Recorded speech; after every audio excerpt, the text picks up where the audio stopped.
Assalamualaikum dan selamat pagi. Kami daripada kumpulan 3 akan membentangkan topik 6 iaitu konsep keperluan dan penghayatan tapak integrasi dalam kalangan masyarakat di Malaysia. Sebelum itu, apa itu tapak integrasi? Tapak integrasi adalah sebuah ruang abstrak dan ruang nyata yang mengandungi pelbagai pihak atau kelompok masyarakat yang berbeza dari segi etika dan peradaban. Kelompok-kelompok ini terdiri daripada kumpulan etnik, agama, parti politik, badan bukan kerajaan dan sebagainya dalam mencari persetujuan atau titik pertemuan secara aman dan harmoni. Tapak integrasi ini wujud dalam pelbagai peringkat seperti makro, meso dan mikro. Tapak integrasi diwujudkan adalah bertujuan untuk mencapai matlamat perpaduan yang telah dihasratkan oleh pihak kerajaan melalui 3 aspirasi perpaduan iaitu membina rakyat yang patriotik dan demokratik, membentuk identiti nasional dalam kalangan masyarakat serta memperkukuhkan ekosistem perpaduan di Malaysia. Seterusnya adalah terdapat 6 ciri tapak integrasi di Malaysia iaitu merupakan sebuah ruang sosial, abstrak dan nyata yang mengandungi pelbagai pihak. Kedua, merupakan satu titik pertemuan untuk kelompok-kelompok dalam merangka strategi menyatupadukan masyarakat di Malaysia. Ciri yang ketiga ialah mempunyai proses pertemuan yang berasaskan 3 prinsip iaitu tawar-menawar, perundingan dan pengantaraan. Ciri yang keempat adalah ada tapak yang akan diinstitusikan dan ada juga tapak yang tidak akan diinstitusikan dan sesetengah tapak ada yang berjaya dan ada juga yang tidak berjaya. Ciri yang terakhir adalah usaha membina tapak integrasi akan diteruskan untuk menuju ke arah penyatupaduan dalam kalangan masyarakat yang berbilang kaum. Seterusnya, kita akan beralih kepada keperluan dan cabaran tapak integrasi dalam membentuk perpaduan dalam kalangan masyarakat di Malaysia. Bagi menekankan tapak integrasi di kalangan masyarakat kita perlulah membuat sedikit kajian tentang cabaran tapak integrasi bagi memupuk perpaduan di negara Malaysia. Hal ini bagi memastikan idea tapak integrasi ini diamalkan oleh segenap lapisan masyarakat. Izinkan saya, Siti Nur Elana binti Taja Arifin, mengupas tentang isu ini. Antara cabaran-cabaran yang tersebut adalah diskriminasi, berprasangka dan etnosentrisme di kalangan masyarakat berbilang kaum, agama dan budaya. Diskriminasi antara kaum telah lama wujud di negara ini sejak sebelum kemerdekaan lagi. Malah, pihak kerajaan dan masyarakat juga tidak terlepas dari melakukan diskriminasi yang memberi kebencian dari sudut kata-kata maupun tindakan kepada kaum lain seperti mencemooh, menghina dan merendahkan budaya, cara kehidupan dan agama kaum lain. Semua rakyat Malaysia secara langsung tidak terlepas dari perasaan perkauman di mana satu kajian telah dijalankan dan keputusan koresponden menyatakan 1 daripada 3 rakyat Malaysia mempunyai isu tentang perkauman. Hal ini perlu dipanteras supaya peristiwa hitam pada tanggal 13 Mei 1969 tidak berlaku lagi, di mana peristiwa tersebut telah mengorbankan banyak nyawa akibat permusuhan antara kaum. Manakala, etnosentrisme pula boleh difahami sebagai kecenderungan sebuah etnik atau kaum terhadap kelebihan yang ada oleh suku kaumnya. Mereka melihat kebudayaan mereka adalah yang tertinggi, kuasa dan nilai yang ada di dalam budaya kaumnya dianggap sebagai bahtera kebijaksanaan, keindahan dan kesucian, manakala di sekelilingnya adalah kafir dan kasar.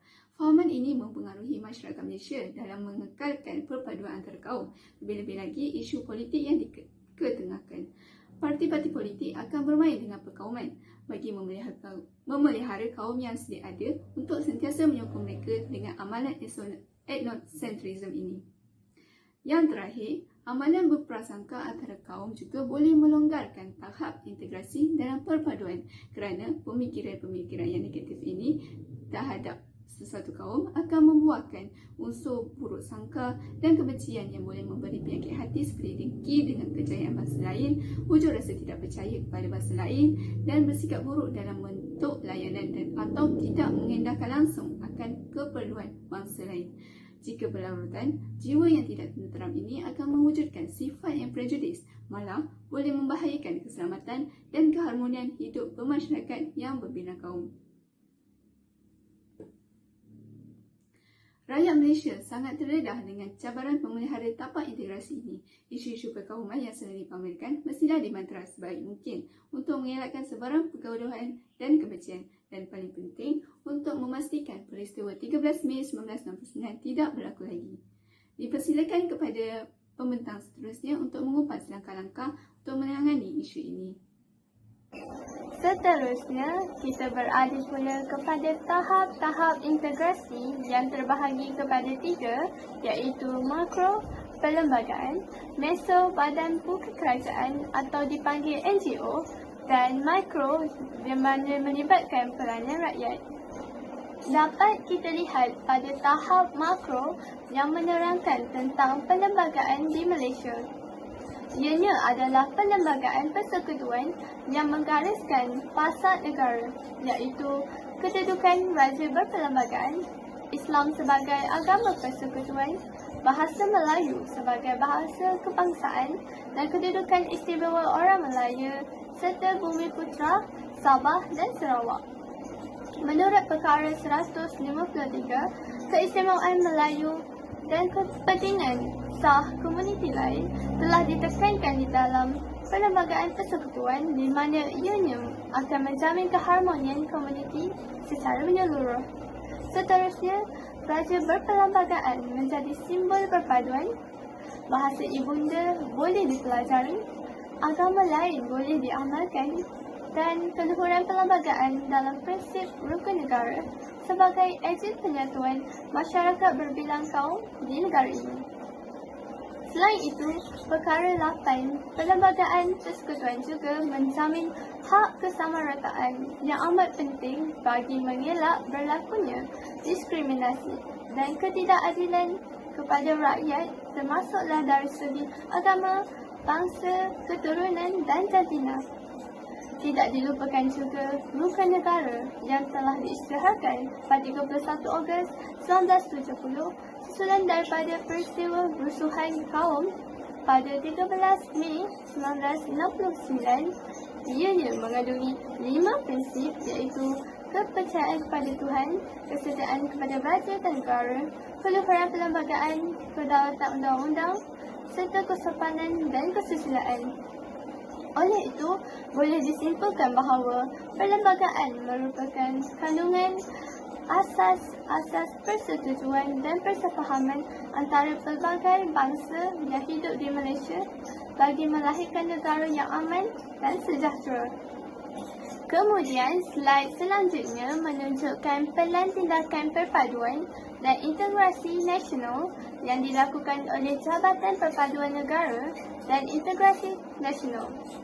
Tugas yang dilakukan oleh jabatan ini adalah untuk mencari penyelesaian terhadap isu-isu perkauman dan agama yang boleh menyebabkan perpecahan kaum dan memupuk pendamaian di peringkat akar umi melalui khidmat mediator komuniti di seluruh negara.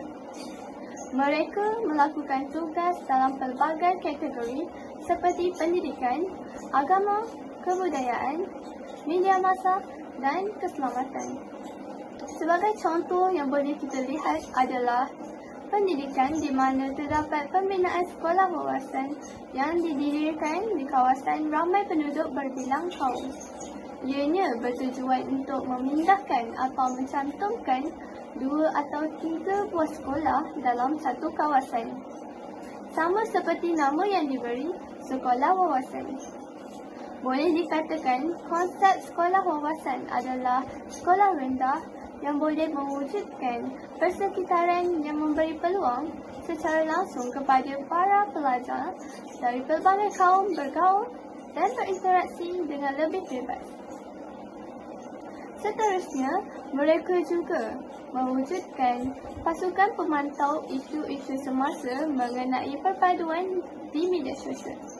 Ini bagi mengelakkan daripada penyebaran berita-berita palsu, negatif dan berunsur fitnah supaya tidak meyakinkan masyarakat supaya tidak mudah percaya terhadap isu dan berita sensitif mengenai 3R iaitu race, religion dan royalty yang selalu dibangkitkan di media sosial.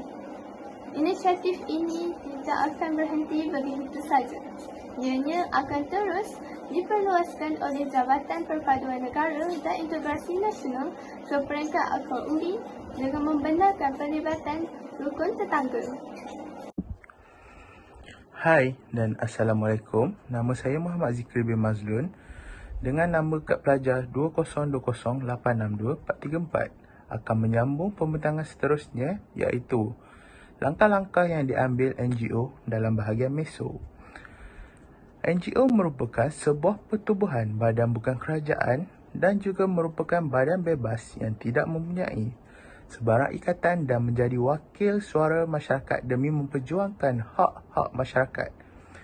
NGO juga dapat didefinisikan sebagai organisasi swasta yang menjalankan kegiatan untuk meringankan penderitaan bagi menangani kemiskinan. NGO juga dikenali sebagai organisasi nirlaba iaitu non-profit organisation yang tidak terikat dengan pemerintahan dan pada asalnya NGO ialah kumpulan berdaftar yang sah bagi kegiatan bukan politik dan bukan berorientasikan keuntungan. Peranan NGO terbahagi kepada 3 aspek iaitu aspek sosial, aspek keselamatan dan hak asasi dan aspek pendidikan dan keagamaan. Yang pertama, aspek sosial kita dapat lihat pada MyKasih. MyKasih ditubuhkan pada bulan April tahun 2009. MyKasih Foundation ditubuhkan oleh Tan Sri Dr. Ngiao Boon Kiat dan isterinya Puan Sri Jing Ngiao untuk membantu keluarga berpendapatan rendah melalui bantuan makanan dan pendidikan tanpa mengira bangsa, agama atau keturunan. MyKasih juga membuat program bantuan makanan iaitu Love My Neighborhood dan juga program bursa pelajar iaitu Love My School. Dijalankan berdasarkan sistem pembayaran tanpa tunai yang cekap yang dibangunkan oleh DIV Service Sdn Berhad, anak syarikat Dialog Group Berhad. Sistem ini menggunakan teknologi chip kepunyaan MyKad kita. Yang kedua, aspek keselamatan dan hak asasi kita dapat lihat pada Tenaga Nita. Tenaga Nita adalah organisasi hak asasi manusia Malaysia yang berdedikasi dalam membantu, membina, menganjurkan dan melindungi pendatang, pelarian, wanita dan kanak-kanak dari eksploitasi, penyalahgunaan, diskriminasi, penghambaan dan perdagangan manusia. Tenaga Nita ditubuhkan pada tahun 1991. Tenaga Nita mempunyai visi dan misi seperti hak dan maruah untuk semua. Yang terakhir iaitu aspek pendidikan dan keagamaan kita dapat lihat pada Yayasan Sejahtera. Yayasan Sejahtera ditubuhkan pada 4 September 2009. Salah sebuah badan bukan kerajaan yang bertugas untuk mengurangkan kadar kemiskinan dan pembangunan komuniti untuk golongan berpendapatan rendah di Malaysia. Yayasan Sejahtera ditubuhkan sebagai landasan untuk syarikat berkait kerajaan atau juga dikenali sebagai GLC dan korporat di Malaysia berkumpul. Demi pembangunan lestari melalui projek-projek tanggungjawab sosial korporat iaitu CSR, Yayasan Sejahtera melakukan program pembangunan keusahawanan, pembangunan kemahiran dan kepimpinan komuniti dengan cara membantu golongan remaja dan kanak-kanak dari golongan berpendapatan rendah iaitu B40 di Malaysia. Terima kasih saya ucapkan kepada saudara Zikri. Sekarang kita beralih kepada tahap integrasi yang ketiga iaitu peranan rakyat. Peranan rakyat melibatkan rakyat dalam memberikan peranan yang penting dalam mewujudkan suasana masyarakat yang harmoni, sejahtera dan aman. Terdapat 3 peranan utama di tahap integrasi yang ketiga ini iaitu tetangga, rumah terbuka dan divisi rakyat. Pertama sekali ialah rukun tetangga. Rukun tetangga ditubuhkan pada 1975. Matlamat utama penubuhan rukun tetangga adalah untuk memelihara, meningkatkan dan mengukuhkan perpaduan rakyat dan integrasi nasional. Selain itu, ia juga membolehkan rakyat untuk mengekalkan keselamatan di kawasan kediaman masing-masing. Selain itu, ahli jawatan kuasa rukun tetangga juga kerap melakukan pelbagai aktiviti seperti gotong royong, jamuan makan dan lain-lain. Yang kedua ialah rumah terbuka. Rumah terbuka merupakan sesuatu perayaan agama yang disambut oleh pelbagai penganut agama yang lain dengan tujuan untuk memupuk persefahaman di kalangan masyarakat di Malaysia.